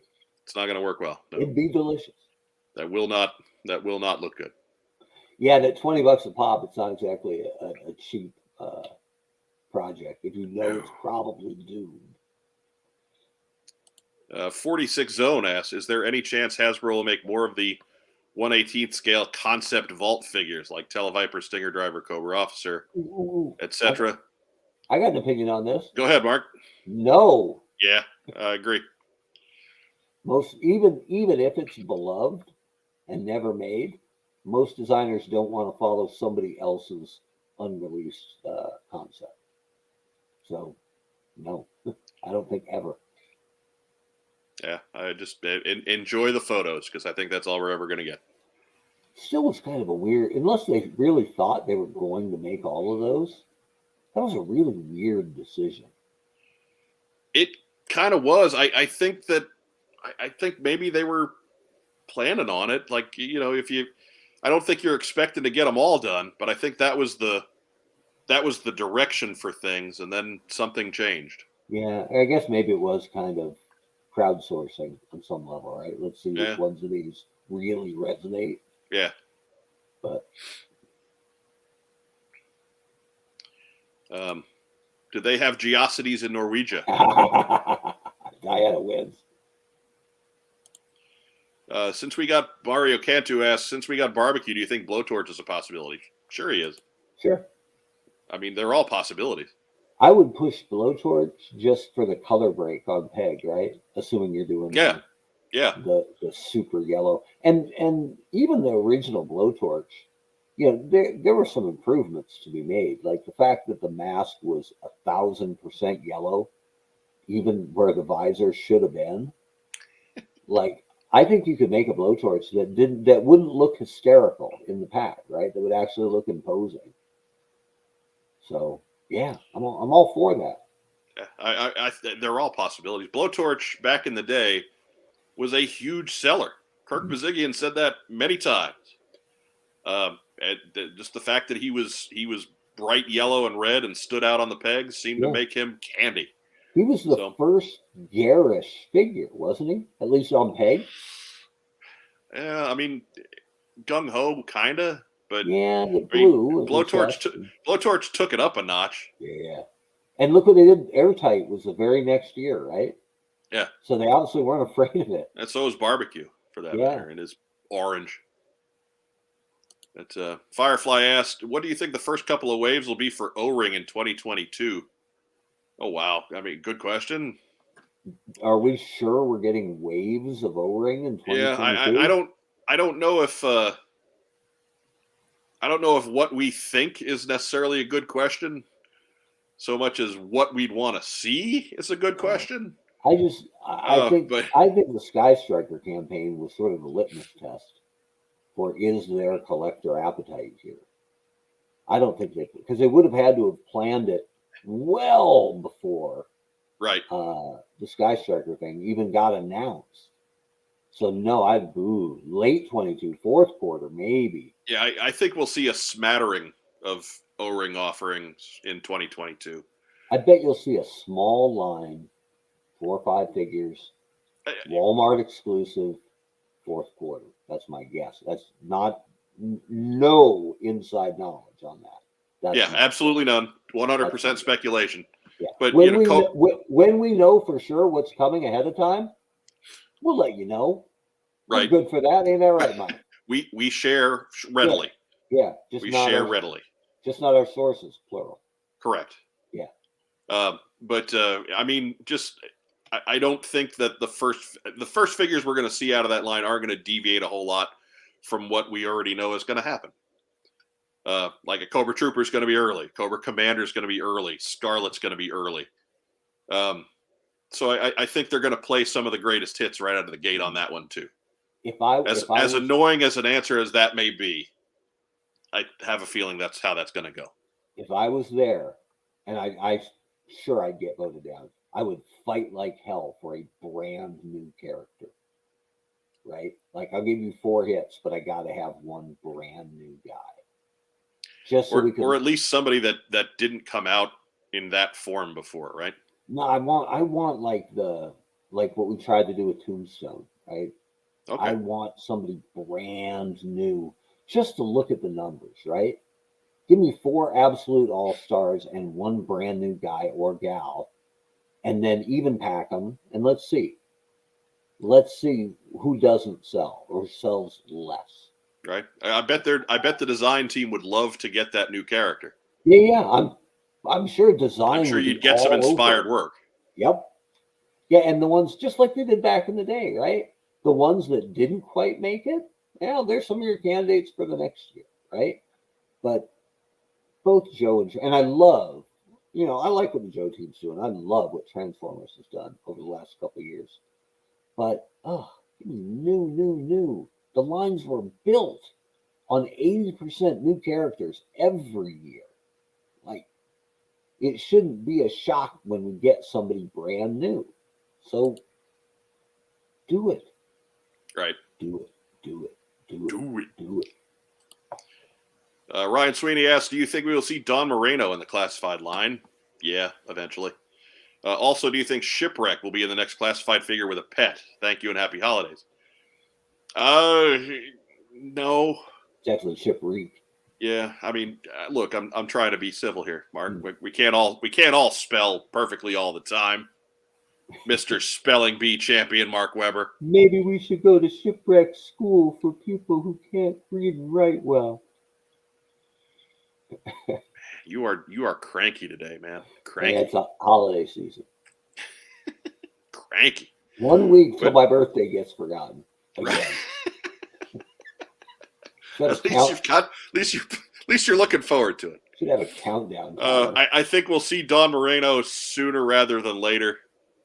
Just my own guess is that she'll be second half of next year, somewhere after the guys we know are coming. Here's the really interesting thing. If you think about it, though, if the comic license is changing, and if for whatever reason Larry's book isn't continuing, do they need to make Dawn Moreno? Yeah. I like what they've done with the character, and I think she's underrepresented because the line was AWOL when she actually hit. If the line was rolling, you'd have seen a figure come out a month after the comic. Sure. So it's no slide or slight to Dawn Moreno, and I think she looked great as a classified figure. And I think Shipwreck is, I don't want to say overdue because they've only had so many slots. Sure. But yeah, he's got to be near the top. Shipwreck is in that group with Ripcord for me. We're running out of people who are more recognizable. Yeah, in Shipwreck's bigger than Ripcord. Yeah, probably because he got so overplayed in the cartoon. Yeah, I mean, that's the only place where he got that kind of exposure. In the comics too. But yeah, not really. But quite a bit though over the years. Maybe not in Larry's original run. But I mean, regardless. But that if you're overexposed in Sunbow, that counts for a lot because Sunbow is for whatever warts you think Sunbow might have. Yeah. Sunbow is the thing people remember about G.I. Joe. Like the casual fans, the people, Joe, every guy on the street remembers the Sunbow cartoon. Sunbow is more mainstream than the toy line even was. Right. And certainly more than Larry's comic ever was. Right. Even though I know Larry's comic was killing it back in the day on the Marvel sales chart. So no disrespect to the Godfather. But Sunbow is the biggest thing the brand has ever done. So Mark, you bring up a good point on Dawn Moreno. So I'll hedge my answer a little bit on that. I'm maybe not as enthusiastic on it as I would have been 6 months ago. Yeah. And do I think Shipwreck is the next classified figure with Pet? To fill everybody else in, there is a listing for another classified figure with an animal that does not have a name attached to it as of yet. It was not part of what our sources gave us a few months ago. It's just kind of popped up out of nowhere. I don't think that's Shipwreck. I don't think Polly counts that much. Like Polly's not a big enough deal. Like it's not the least interesting pet. Right. Of the ones out there. Yeah. But pets they didn't always come with great toys, right? No, like articulation on them was not a thing. I'm just saying the characters they came with weren't always big stars or beloved. Like I think Shipwreck's a big star with a kind of dull pet. I think Mutt and Junkyard is a big win. Right. If that's what it is. But beyond that, you're looking at Spearhead and Max or Voltar and Law and Order. Oh, Law and Order would be big too with the dog thing, sure. But I don't know anything about that, so I don't want to throw any conjecture out there. There's a lot of folks out there that pay attention to what we say about stuff like that now. So I don't want to recklessly guess on a listing that is just open out there. But if you're interested in reckless guessing, there are channels like that. Yes. Lots of them. Plenty of them. Usually with more subscribers than we have, and that's your fault. No. Yeah. No, they usually are. Yes. More numbers, but not actual subscribers. More. I'm just saying. More bots. Click the button. More bots. Click the button. Yeah, do it. All of you. Look, I'll say, there are plenty of channels with more subscriber numbers. But for ours, we know they're real people. So we haven't paid for any numbers. Rob and Doug Dello are having a Lincoln Logs remembrance tour in the Lincoln Logs were awesome. For Joe stuff, Lincoln Logs were the bomb. Yeah, you see that crossover. Sure. Easy. I forgot about Naugahyde. Master Horror with a good pull. Look. Oh wait, didn't the Eel 2 have a Steel Barracuda? That sounds like a terrible band, right?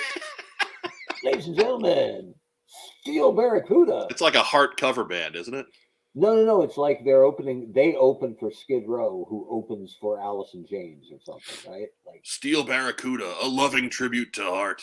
yanking the curtain. Steel Barracuda. Or more like playing the Holiday Inn Ballroom this weekend. Steel Barracuda with their big hits. Hey, Adam Riches is here and wants to share that he lost one of Metalhead's missiles in the hole that the seatbelt retracts into before he even made it home from Kmart.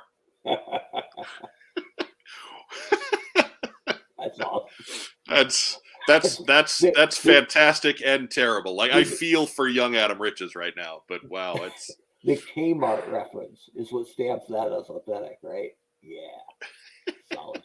I remember Big Brother Mike, right, who eventually became a cop because he was a rule follower. Mike never got in trouble.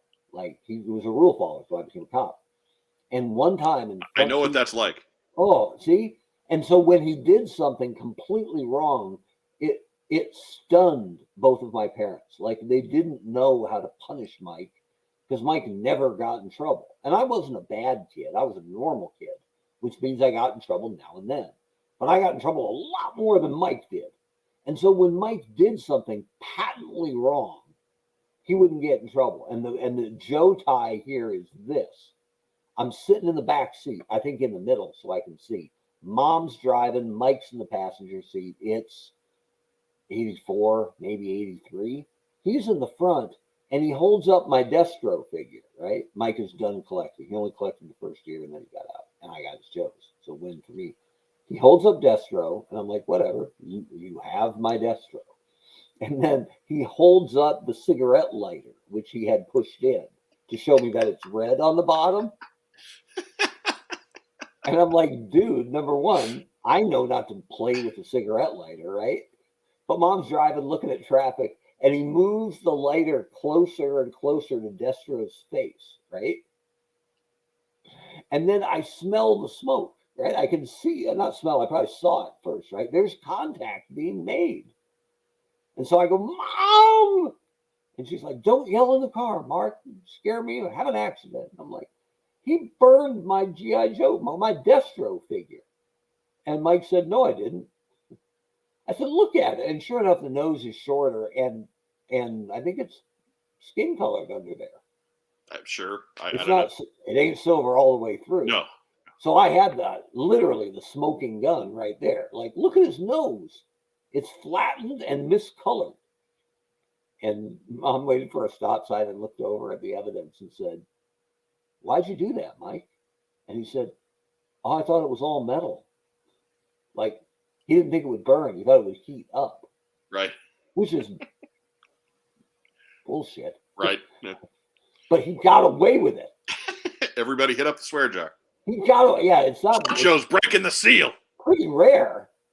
But when your older brother intentionally burns Destro's face and doesn't get punished for it, I'm surprised I didn't swear right then. Right. That would have been a surprise. Destro was kind of a magnet for stories like that. When we had a German Shepherd mix growing up for a while, and she would always grab Destro and run off with it. Because of the shine? It was probably, but it was the only Joe that the dog would grab and run off with every time. If you're not watching Destro closely, dog's gonna get Destro. And you would give chase if you caught her in the act. Hey, she wouldn't chew it up. Mm-hmm. I still have that Destro. It's in perfectly fine shape. But yeah, just. Hey, come back with my Scottish arms dealer. Vagon is correct. Remember, hit that like button, and there's a share one too. That's right. That's right. Everybody follow Vagon. That guy's banging the drum relentlessly. You ever see him on Twitter? He's our champion. We need more of him. Maybe we can clone him. Right. Road Pig John, question for Mark. Who designed the figures in 2005? Many folks like a lot Bomb Strike. I think the line was still part Valor and Venom. I think Road Pig John likes Bomb Strike. Mm-hmm. So do you have any input on on who was doing the work back then. It's funny because I don't know the lineage of the designers and the marketers very well because it changed a lot.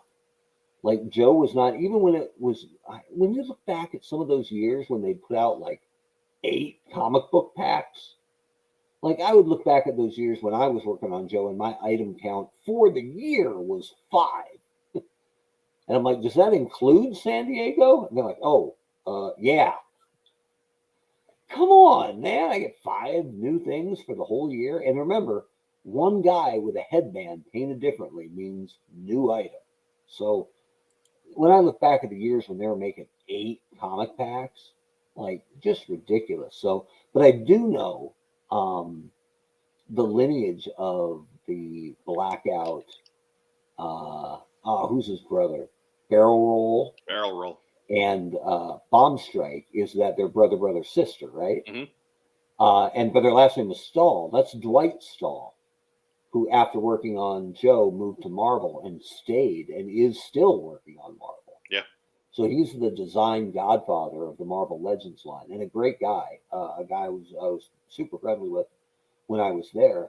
And anytime something brushed on one of those characters, I would make sure I told him and brought him the figure, right?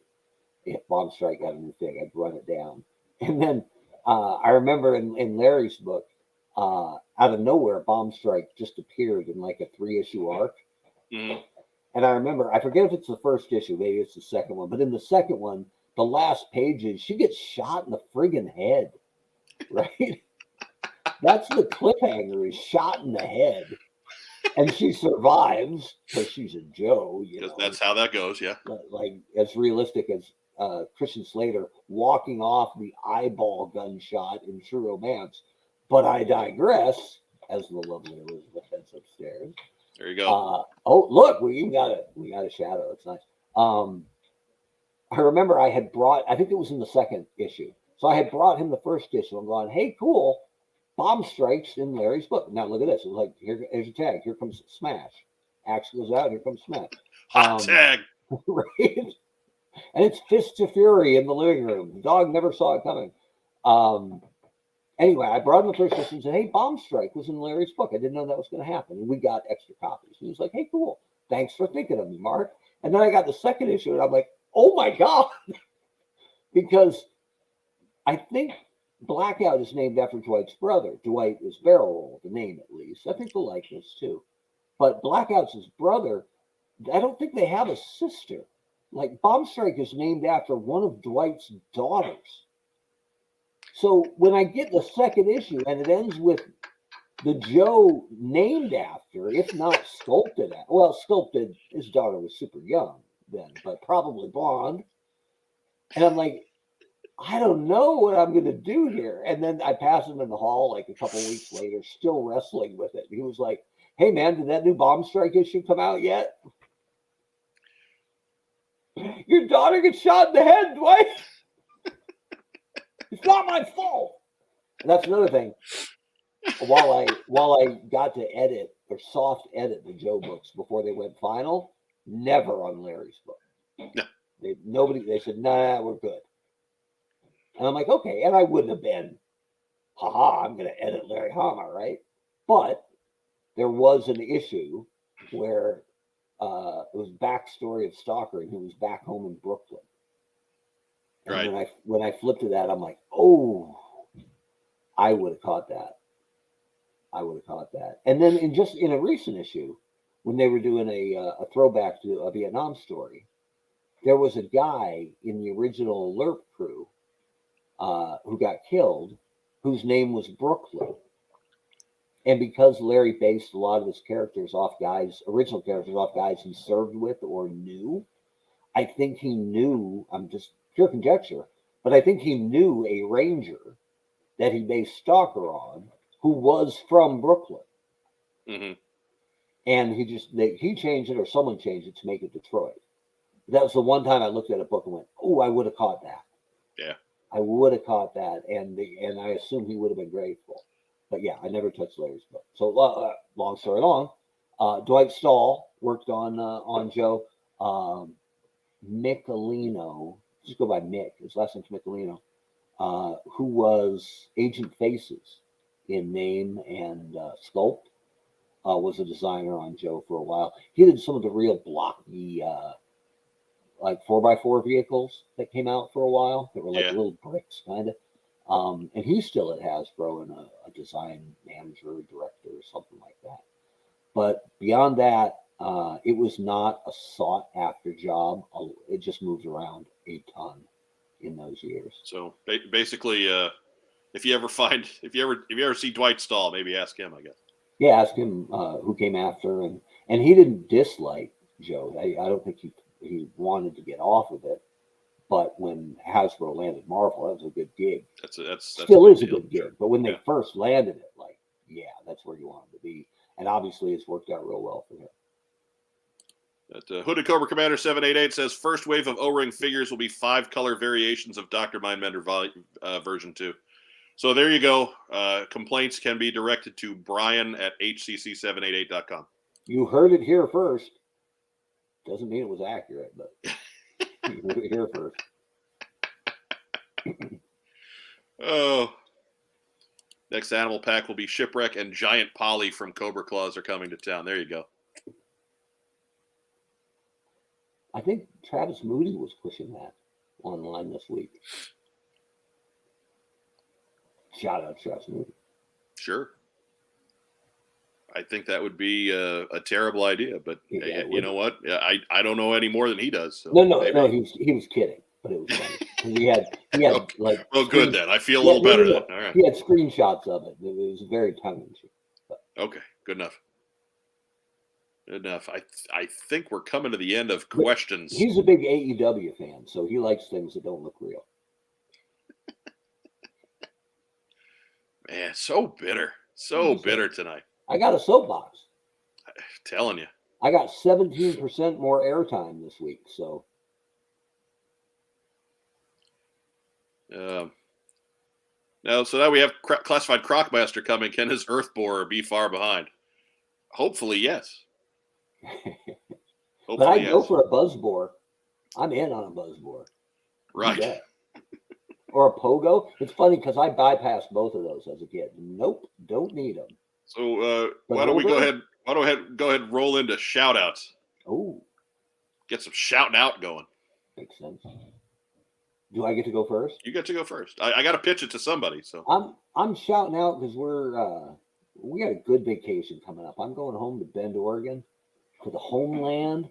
Going to see my mom. Going to see some old friends, and we're cutting it right in half. Like we fly out Sunday, and we'll be in Bend until Christmas Day, and then Christmas Day we leave around noonish and head to Phoenix, where Michelle's family is. So we'll get to see her whole family, her brother and sister. My kids will get to see their cousins, which is great. I got a lot of friends in Phoenix, but 2 of my best high school friends moved to Phoenix. And so 2 of my very oldest friends I get to see in the town that I kind of blazed the trail to, at least from our group at Bend Senior High, Lava Bears. So Lava Bears! I'll get to see Seth and Chris, 2 of my oldest friends. So let's give a shout out to Seth and Chris. Are they watching? No, but why not? They were never big G.I. Joe guys, funny enough. Moving on. Which left more on the peg for me. Because, the other guys who tried to be big Joe collectors in Bend, Oregon, ended up not liking me, right? Notice I didn't shout out Tim Roberts. Like, no, he'll find you, though, someday. I'm not a hard man to find. I'm a 6'2" albino redhead. So come at me, bro. I ain't hard to find. So to both of them, to my mom, who I'm going to see, which is going to be great. My pal, Rachel Van Nortwick, I'm going to see in Phoenix. So going to see a lot of old friends over the next 2 weeks. And that wrapped up with Christmas, with my birthday. And give a shout out to Big Mike Weber, my big brother, my only sibling. Day before mine, birthday coming up. So kudos to you. And since you're not watching, I hope you enjoy that butterfly spoon. What is this?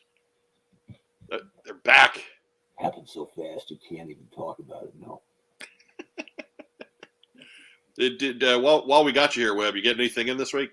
For doing what we got in. Yeah, I kind of went out of order there, but Oh, that's fine. Okay, so I got my Action Force stuff this week that I ordered from Wave One, and I didn't go wild into it, but this is just a bunch of backpacks, which I think is awesome and a really good idea from Bobby Valla, a good friend, and I'm super proud of him striking out on his own and doing his own thing. So good for Bobby. And I got Bone Collector, who I liked a lot. And if you haven't noticed the Arizona State hat, right? Bone Collector's a bad guy, so I made him from Tucson. That was my suggestion. So that's not where Arizona State is. no. Tucson's where U of A is, our arch rivals.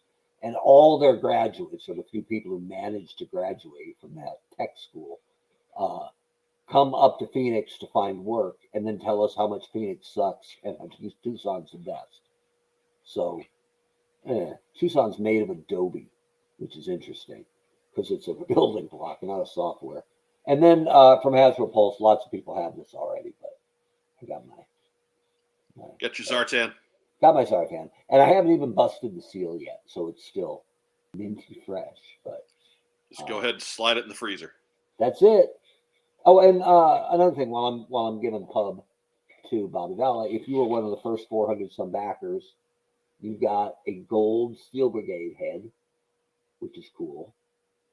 And these are pretty good instructions on warming up a figure with a hairdryer or with warm water. So he's being real careful to make sure people are at least informed about how to be safe with their figures, which will hopefully help.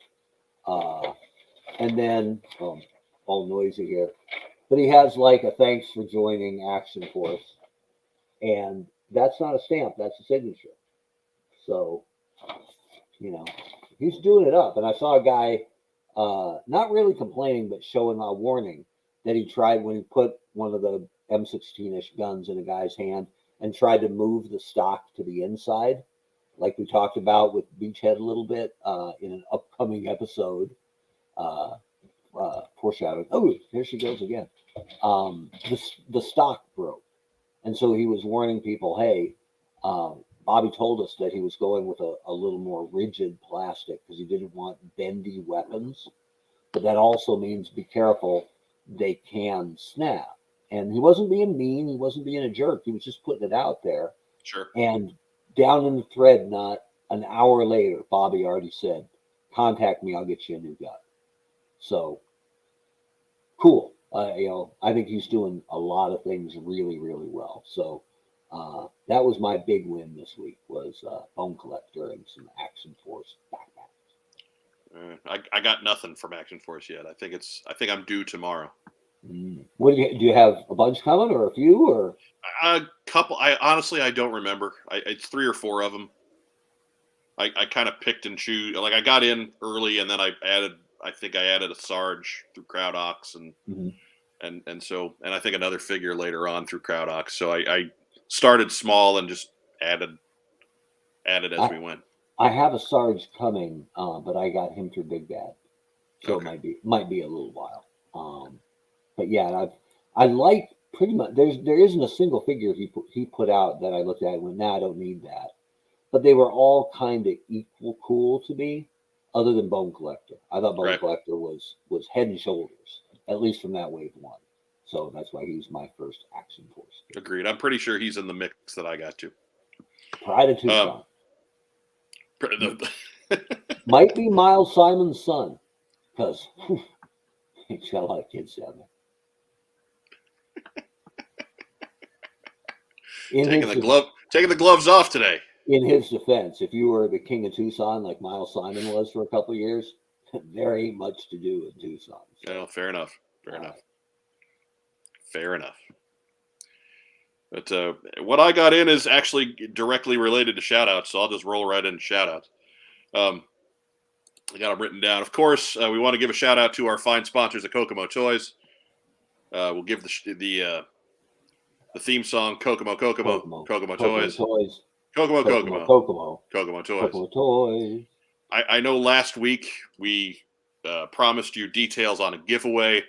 I did not have time to get that together. So that is going to be a separate short video in the coming week, which will give the details on what to do for that contest, for that giveaway. So fear not, we didn't forget, but also wanted to do it right. So we'll just push that a couple of days down the road. Give a shout out to Racktime Rob. Ole. No. Roma. Pretty Paul. Man. Yeah, I did that. All that for Cyclops, man. Yeah. I have to say you're overreacting on that one. Nah. But he is the unsung hero and fourth man of the What's on Joe Mine team. I want to give a shout out to Paige Wagner, who did send the one thing that I got this week, and it was, of course, the 3 elements to power my mass device. Is the water heavy? Looks heavy. It is. It is extremely heavy. Yeah. We have conquered the eastern seaboard, and that would not have been possible without Paige and his contributions. Some rather unusual Christmas tree toppers there. But again, my mass device is functional and fantastic, and I challenge you all to ruin my empire. Give a shout out to one of our fans. He let me know in a message a couple days ago, Frank Shaw. He is known as Snake Eyes Declassified on YouTube and on Facebook. It's his birthday, so everybody wish Frank a happy birthday. We got some of his computer-generated graphics up there. That's what he does. Puts a lot of time and effort into it. Shares them a lot on the What's on Joe Mine page. So please stop over. There's Frank. There he is right now. Give him the happy big birthday, Frank. Happy birthday to Frank. If Joe were here, she would say they all look good, but the right one has too much storm shadow. He's not Red Ninja enough. Could you paint him red and then it'd be perfect? But by all means, head on over to Frank's page and give it a like, and Frank's YouTube channel and give that a subscribe as well, because he puts a lot of effort in on his work. I want to give a shout out to former G.I. Joe writer Paul Aller, who is having a bad time with some family illness. It's not my place to talk about it, but he's being pretty open about what's going on. If you're on Twitter at all, just follow Paul Aller and you'll get the story. Again, I don't want to make a big deal of it here, but our thoughts and our well wishes and our condolences are certainly with him. Paul is good peeps, and even if he's not writing a book right now, he's still part of the Joe family, big time. Absolutely, he will always be one of us. An absolutely great dude. Yep. So again, our thoughts and well wishes are with Paul and his family at what is a difficult time. And of course, give a shout out to Joe Colton, who just tough spot tonight. We wish he could have made the trip, but sometimes work just gets in the way. I want to give a shout out to the honcho Mark Weber, and a happy birthday on that shout out. Love it. We one of these years we will get to do the honcho's birthday live on What's on Joe Mine, but it's going to be a challenge. Well, if it's not this year, because this is the Friday, right? Look, man, we can always change the day of the show. Yeah, I suppose that's we can always play with that. Yeah, right? It's funny that I think Friday just means What's on Joe Mine, right? But it's only been less than a year, right, that it was designated. I think a little over at this point. I think we're past the 1 year anniversary. Okay, I like that. We started. Yeah, it works on Fridays. We started on Thursdays, and that was okay. And then we just moved to Friday, and that seemed to be where we hit our stride with our middle-aged, we got nothing to do on a Friday night audience. Well, and originally it was because we wanted to make sure we were coming right after both of the G.I. Joe Fan First Fridays. Right. It was well planned by us to plan over a year of programming for 2 Fridays, but whatever. I mean, by moving off of Thursdays, we lost our lead-in from the Sammy Maudlin show. But we're done in time for LA Law sometimes. I love you, Sammy Maudlin. Anyways, that's a deep dive for everybody to go and find. And of course, give a shout out to the folks in the live chat tonight. Thank you so much for joining us live. We appreciate you. It's a lot of the same names every week. If you're watching us on recording, thank you for joining us too. We appreciate you. You mean just as much to us. Please, if you haven't, and about 25% of you haven't, go down and hit the subscribe button. Be sure to like our video. Share it in your social media circles. We are still trying to get to that magic 1,000 subscriber barrier. And that's really a big wall on YouTube. And we need to get past that so we can do some more fun things with you. You're going to have to channel Chris Farley at some point and go, let the boy like the show. It ain't going to hurt him.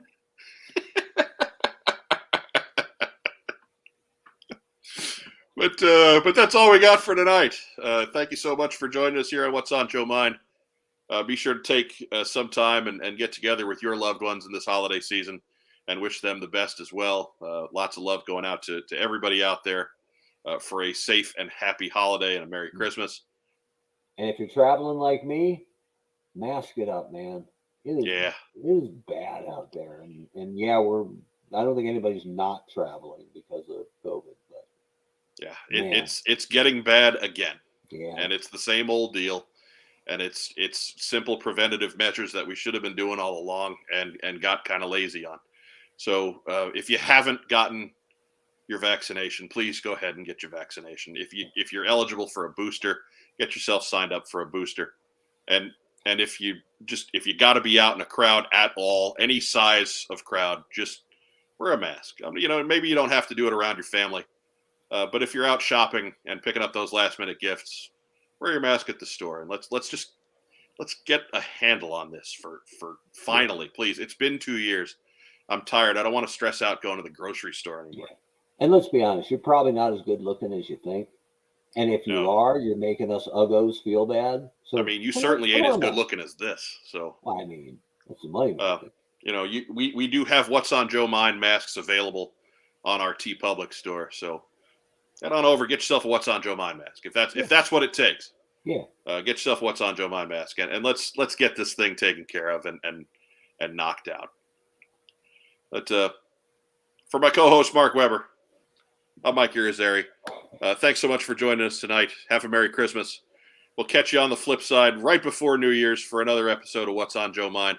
Join us here in the TeamStream. Next week, we will have a recorded episode for you when we're going to do Super Mail Call, where it's really just an extra long mail call for you. So you won't be without us. We will have an episode. It should drop, I'm hoping, Friday afternoon, so you'll have a chance to get to it before you get to all your family stuff. And remember, Happy Holidays includes a happy birthday. Go on, give me your sound effects, man. Happy holidays. Have a great weekend, and yo, Joe.